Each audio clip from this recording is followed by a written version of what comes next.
आज हम करेंगे डिवीजन विद रिमाइंडर। ये यूनिट 5 की वर्कशीट नंबर 7 है, जो डीएवी स्कूल्स को बुक्स लगी हुई हैं उसमें से मैं ये उठा रहा हूँ चैप्टर। तो आज हम करेंगे जहाँ पे डिवीजन हम करेंगे, बट प्रॉपर डिवीजन नहीं होएगी, कुछ ना कुछ रिमाइंडर बचेगा। तो आज वो करते हैं। अभी हम क्या करेंगे, डिवीजन विद रिमाइंडर। अब ये डिवीजन विद रिमाइंडर का मतलब क्या है? डिवीजन जब हम करते हैं तो हम जो चीज़ें डिवाइड करते हैं या जो बांटते हैं वो हम बराबर बराबर बांटते हैं, और हम ये देखते हैं कि वो कोई पर्टिकुलर चीज़ कितनी लोगों में बंटेगी बराबर बराबर। अब मान लो कुछ ऐसी फिगर हो, जैसे अब ये 17 है, इसको मेरे को डिवाइड करना है 4 से।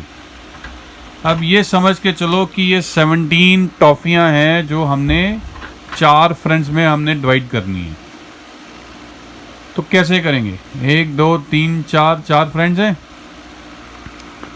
तो जब पहली 4 हैं, 1 2 3 4, ये तो एक एक हम बांट देंगे सब में।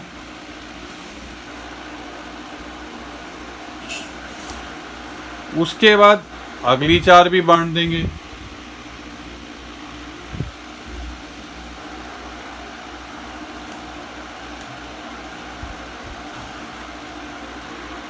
फिर 4 और बांट देते हैं एक एक।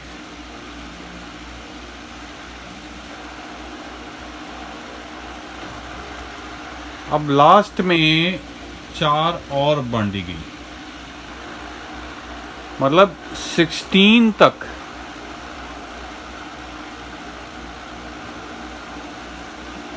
अब ये कितनी होगी? 4 ये 4 ये 4 ये 4 4 + 4 8 + 4 12 + 4 16।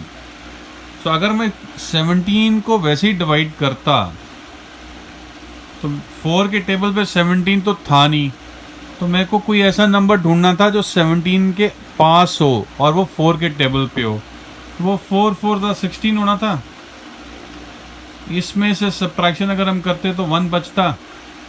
तो वैसे ही हमारे पास, जैसे हमने ये 4 टॉफियाँ एक एक करके बांटनी शुरू की, तो 4 दोस्तों में 16 टॉफियाँ तो बराबर बराबर 4 बंट गई, पर एक टॉफी बच गई। अब ये जो एक बच गई है, ये अब आप किसको बांटोगे या किस में बांटोगे?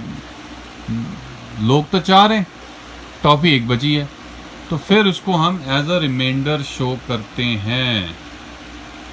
तो ऐसे सम्स जो डिवीजन विद रिमाइंडर है, उसमें हमने क्या करना है कि हमारे को जो डिवीजन में जो डिविडेंड दिया होगा और जो डिवीज़र होगा, उस केस में चांसेस ये हो सकते हैं कि ये जो डिविडेंड है इस डिवीज़र के टेबल में कहीं भी ना आए। अब 17 देखो 4 के टेबल में कहीं नहीं आता, तो उस सिचुएशन में हमें फिर 17 के पास पहुंचना पड़ता है जितना भी पॉसिबल हो सके। तो हमें ये देखना पड़ेगा कि 4 के टेबल में कोई ऐसा नंबर आता है जो 17 के नियरेस्ट हो। तो इस केस में 4 4 16 जो है नियरेस्ट है। तो अब 17 में से जब हम ये 16 जो प्रोडक्ट है इसको माइनस करेंगे तो क्या बचा? 1। तो इस केस में ऐसे सम्स में हम क्या लिखते हैं जी? Quotient equal to 4 and reminder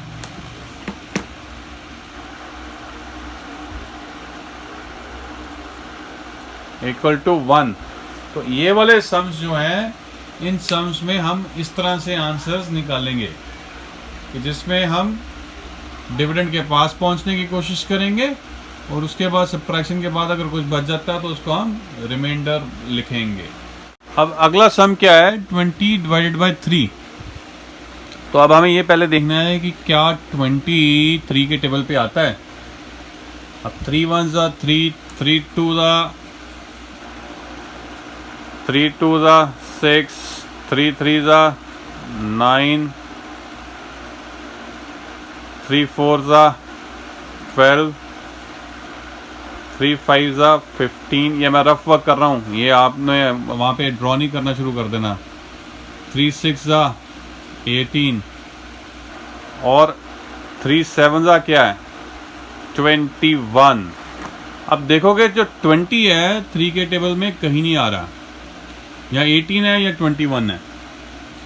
तो अब हमारे पास फिर ऑप्शन क्या बचती है कि हमें 20 के पास पहुंचना पड़ेगा और ऐसा नंबर ढूंढना पड़ेगा जो 3 के टेबल में आए और 20 से छोटा हो, ये भी ध्यान रख लीजिएगा।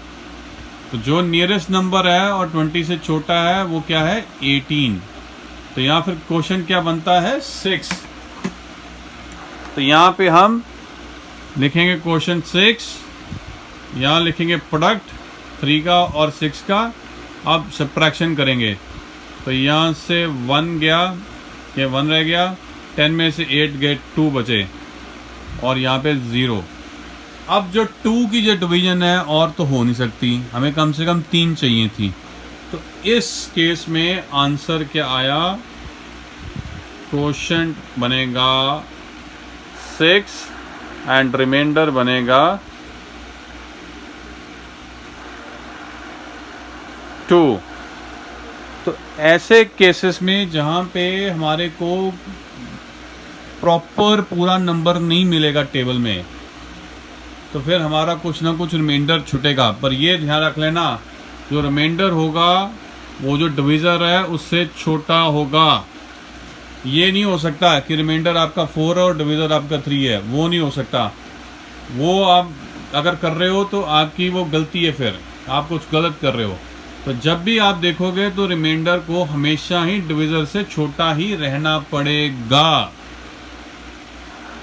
तो इस तरह से आपने सम्स करने हैं। एक सम और मैं लूंगा। अगला सम क्या है 18 डिवाइडेड बाय 5। वैसे सम्स में हमें क्या करना है, हमें ये डिवीजन शुरू कर देनी है और फिर देखना है क्या 18 5 के टेबल पे आता है। तो 5 1 ज़ा क्या है 5, 5 2 ज़ा क्या है 10, 5 3 ज़ा क्या है 15 एंड 5 4 ज़ा क्या है 20।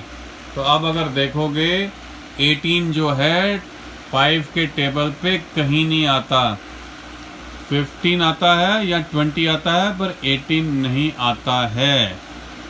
तो ऐसी सिचुएशन में हमें ऐसा नंबर देखना पड़ेगा 5 के टेबल में जो 18 से छोटा हो और 18 के पास हो। तो वो नंबर क्या है 15। तो अब यहाँ पे हम क्वेश्चन क्या लिखेंगे 5 3 ज़ा 15 और उसके बाद इसकी अब हम सब्ट्रैक्शन करेंगे। तो 8 में से 5 के बचे कितने 3। तो इसका आंसर जो सम का बनेगा वो क्या बनेगा, क्वोशंट इक्वल टू 3 और रिमाइंडर भी 3। अब बस इसमें यह ध्यान रख लेना जो रिमाइंडर है that has to be smaller than the divisor. तो यहाँ पे रिमाइंडर 3 और डिवीज़र 5 है, तो इसका मतलब आंसर ठीक है आपका। ये नहीं हो सकता कि रिमाइंडर आपका कुछ डिवीज़र से बड़ा आ रहा हो, वो फिर गलत है आपका आंसर। आपको फिर देखना पड़ेगा कि ठीक तरीका क्या करने का। चले अब लास्ट एक और सम मैं पकड़ता हूँ, इसके बाद बाकी सब आप खुद करोगे। अब जो लास्ट सम है वो हमें क्या दिया हुआ है 75 डिवाइडेड बाई 8। तो इसमें अब हमें क्या करना पड़ेगा, ये ड्रॉ करना पड़ेगा 75 को अंदर और 8 को बाहर लिखना पड़ेगा। 75 डिविडेंड है और 8 डिविज़र है। अब 75 हमें ढूंढना पड़ेगा कि 8 के टेबल पे कहीं पे भी आता है। 8 1 ज़ा 8 है, 8 2 ज़ा 16। ये आप टेबल वहाँ पे लिखना नहीं शुरू करोगे अपनी बुक में, गलत हो जाएगा। ये मैं सिर्फ आपके समझाने के लिए कर रहा हूँ।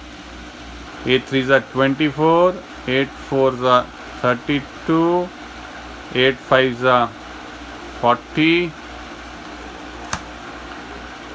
8 6 ज़ा 48, अभी भी नहीं आया। 8 7 ज़ा 56, 8 8 ज़ा 64, ओ माय लॉर्ड। 8 9 ज़ा 72, और उसके बाद क्या रह जाता है, 8 10 वो 80 आ जाता है। पर हमें क्या चाहिए, 75। तो 75 जो है 8 के टेबल पे कहीं नहीं आ रहा। तो अब दूसरा स्टेप क्या बचता है, हमें 75 के पास पहुंचना है और वो नंबर देखना है जो 75 से छोटा हो पर उसके नियरेस्ट हो। तो यहाँ पे क्यों जो है 72 जो है 75 के नियरेस्ट है। तो यहाँ पे हम जब करेंगे डिवीजन तो 8 9 72 आ जाएगा। इसमें से देखेंगे तो 3 अब नीचे आया। तो इसका आंसर हमारा सम का क्या बना, quotient is equal to 9 and reminder is 3। तो हमने जो है